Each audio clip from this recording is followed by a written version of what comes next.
I'm Thea, and today I'm going to tell you about Keybol Games and where we are as a company and where we came from. So Keybol Games has come a very long way from being a solo game developer. Barry started making games for Nickelodeon and addicting games over a decade ago, and since then he's been collaborating with a lot of other developers, which led to making several hits like Pretentious Game and Kill the Plumber. They've been recognized globally, and there's quite a following, and people really enjoy the games.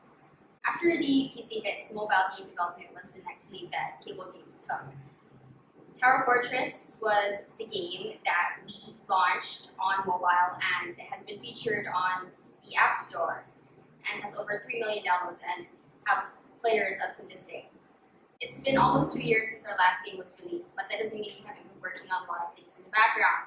We've really been working on building our brand and our global gaming community presence by attending conferences and conventions and events all over the world. Several of the organizers of the conventions and events we've attended were actually generous and supportive enough to grant scholarships and give us free spaces to showcase our games.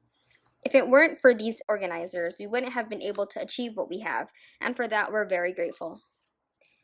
They helped us get our name and our games out there, which also helped us establish credibility. So one of the games we've been working on is Jackass, and it's a pixel art open world platformer.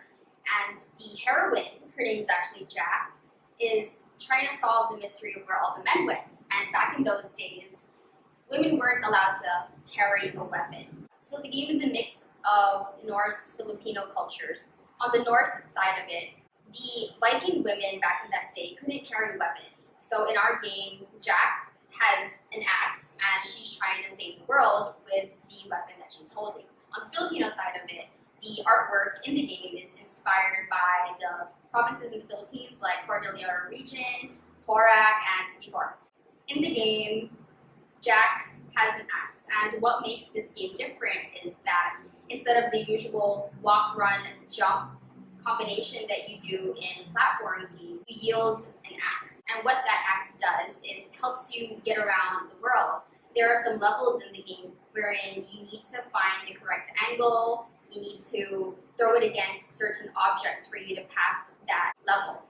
We really do hope you guys choose us for the program because we believe that our games are something that people will enjoy playing, and it's really fun, as well as the benefits that we would get from joining your program. We know that we have a lot to learn, and that's something that you can help us with.